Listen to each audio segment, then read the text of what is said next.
ceza kesiyor.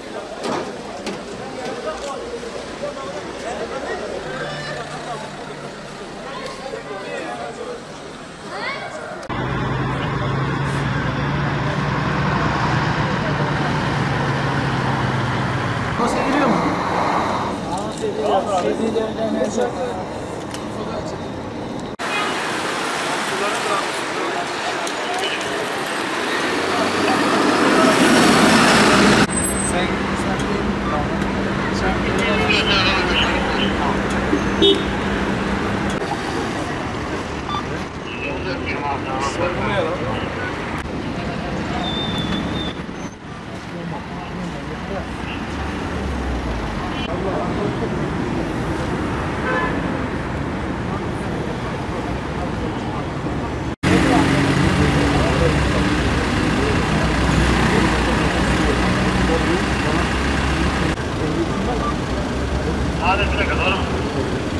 Doğrudur. Denizli Urfa 902. Denizli Urfa 902.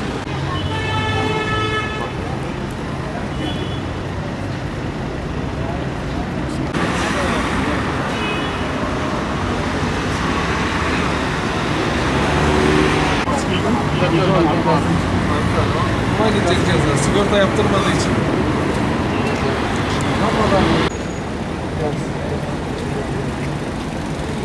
Öyle öyle. Beyefendi.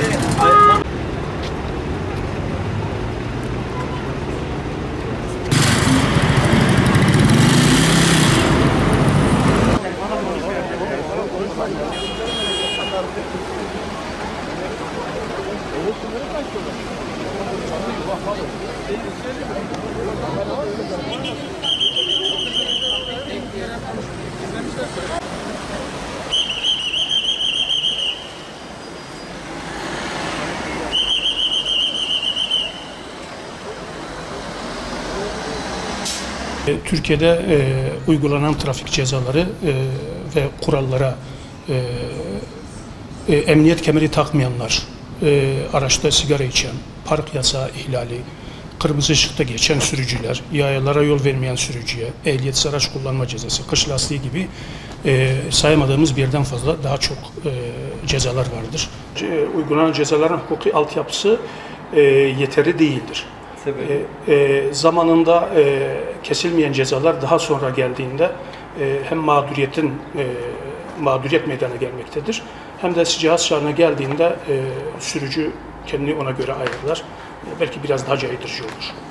Toplum trafik cezalarını kabullenmiyor. Kısmen kabullense de hazır olmadığından biz halk olarak, millet olarak bu cezalara hazır olmadığımızdan hemen kabullenmiyoruz. Daha sonra kabullensek bile cihaz şartına kabullenmiyoruz. Verilen cezalara halk olarak tepkiliyiz. Önce tepkiliyiz, daha sonra sakinleşiyoruz tabii. Haklı yere. Daha hazır değiliz. Sürücülerin sürücü belgesini alma süreci ilk kayıtlarda kayıt olduktan sonra dönemler bir aylık süre zarfındadır. Bir önceki ayın 10'undan bir sonraki ayın 10'una kadardır. Ön kayıttır. Kesin kayıt olduktan sonra 10'undan sonra işte bir teorik eğitimimiz var. Teorik eğitimden sonra elektronik sınav randevusu açılıyor. Elektronik sınav randevusundan sonra tarih belirleniyor. O tarihte sınava gidiyor. Yani en geç 1,5 ayda, en erken 1 ayda verebiliyoruz. Sürücü kursları bu son bakanlığın bir de Milli Eğitim, İl Milli Eğitim'in periyodik olarak denetimleri ve sık sık denetimleri sonucu kursiyer de artık sık sık derslere gelmeye başladı. Eğitim alanında da yapılan denetimler sonucunda kursiyer de artık kendini ona göre ayarlıyor. Biz zaten veriyoruz. Bizim sınıflarımız, bizim teorik alanımız, bizim altyapımız hazırdır. Vatandaş da alıştı. Yeterince verebiliyoruz. Bayan sürücülerin trafikteki sıkıntıları biraz trafiği ağır işletiyorlar. Ağır gidiyorlar. Ağır araç kullanıyorlar. Ama erkeklerin nazaran en çok tehlikeyi atlatan veya trafik tehlikeye sokmayan bayanlardır erkeklerin nazaran. Toplum olarak yaya trafiğine ne kadar önem veriyoruz? Sürücüler yayalara saygılı mı? Saygılı olmaya çalışacağız artık zorunlu olarak. İçişleri Bakanlığı'nın bir genelgesi vardı. Artık bundan sonra trafikteki yayanların üstün geçişi vardır. Biz de saygı gösteriyoruz, saygılıyız. Yayalar trafik işaretlerine, kurallarına maalesef uymuyorlar. Bu peki ne gibi sorun oluşturuyor? Bu işte trafik kazaların olmasına sebebiyet veriyor. Peki yayaların kural ihlaline cezai müeyyideler var mıdır? Var. Yayaların yürümesine ayrılmış kısımların kullanılmasının mümkün olmadığı veya bulunmadığı hallerde taşıt trafiğin tehlikeye düşecek şekilde taş yolunda yürüyen yayalar 72 TL ceza veriliyor. Yani onların bütün cezaları 72 TL'dir. Işık, işaret ve yetkili kişinin bulunmadığı geçitlerde, kavşaklarda yaklaşan aracın uzaklık ve hızını göz önüne almadan veya göz önüne aldığı halde uygun zamanda geçmeyen yayalara da 72 TL ceza veriliyor. Alt ve üst geçitler yeterli değildir. Yayalar da bunu düzenli kullanmıyor. Yayalara yönelik de düzgün yapılmıyor. Çünkü hem engelli vatandaşlar hem de yayaların gidiş ve gelişleri, çıkışları, inişleri, merdiven basamakları falan biraz sıkıcıdır, yorucudur. Biraz daha özen gösterilmesi gerekiyor. Okullarda trafik eğitimi öğrencilere yeterince veriliyor. Biraz da velilere kalıyor. Okullarda ben şahit oldum. Düzgün veriliyor eğitim. Anne babalara çok büyük görevler düşüyor bu konuda. Onlara da okuldakini evde tekrar ettirmeleri gerekiyor.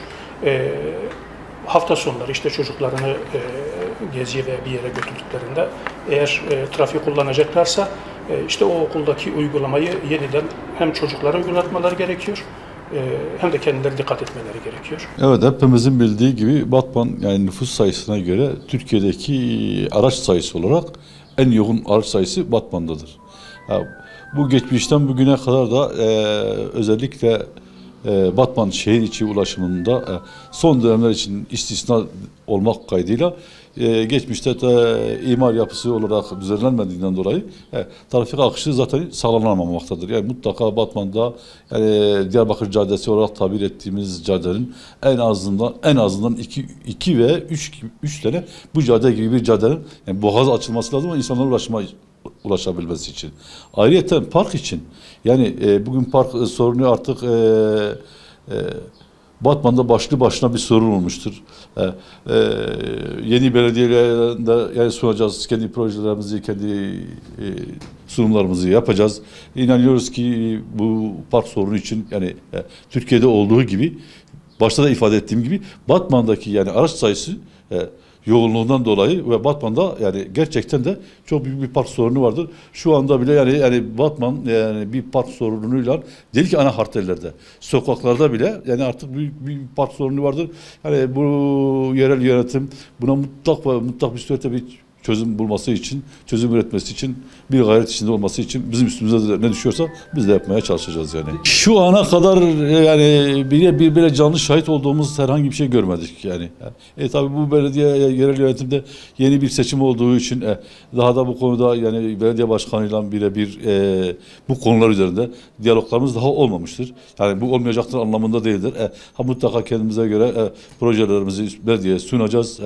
Mutlaka da yani Batman halkı yani bu haksızlığı, bu yoğunluğu hak etmemiştir yani. Mutlaka yani hem trafik ulaşımı için, insanların ulaşım sağlayabilmesi için yolların yapılması, ayrıca bundan sonra park sorunu artık mutlaka yani bir noktalara ulaşması lazım yani insanlar yani refah düzeyi yani Batman çağdaş bir kenttir. Batman yani bölgemizin en modern şeylerden bir tanesi olmakla beraber ama maalesef görüyoruz ki park için bayağı büyük sorunlar insanlar sarf ediyor. Okullarda öğrencilere trafik kuralları yeterince anlatılıyor mu? Bu geçmiş süre içinde oluyordu. Yalnız bu takriben son 4 yıldır bu 3,5-4 yıldır bu okullarda ki eğitimlerden vazgeçildi gibi mi? Bu konuyla ilgili de trafik haftası nedeniyle Sayın Valimizi ziyaret edeceğiz. Bu konuyla yine hem milli eğitimde hem valilik nezdinde bunu soracağız. Mutlaka trafik bir hayattır. Mutlaka eğitimle başlar, eğitimle biter. İnsanın doğumundan başlar trafik, insanın ölümüne kadar. Yani bu kişi için. Yani genelleme bütün insanın hayatıdır trafik. Bunun için Sayın Valimize yani mutlaka okullarda eğitimin olması. Eğitim ve eğitim. Mutlaka eğitim. Okul servisleri bu yeni denetimler yapılması lazım. En büyük eksikliğimiz denetimlerdir. Okul servislerindeki denetimlerdir. Okul servisi bir ailenin hiç kimseye güvenip teslim edemediği çocuğunun teslim ettiği yerdir okul servisi.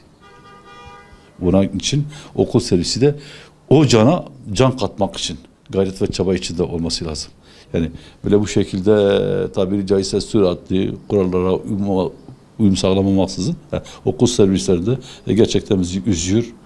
Olmaması için de yani mutlaka ve mutlaka yaptırım gücü elinde olan kurumların denetimleri sıklıkla yapmasını talep ediyoruz.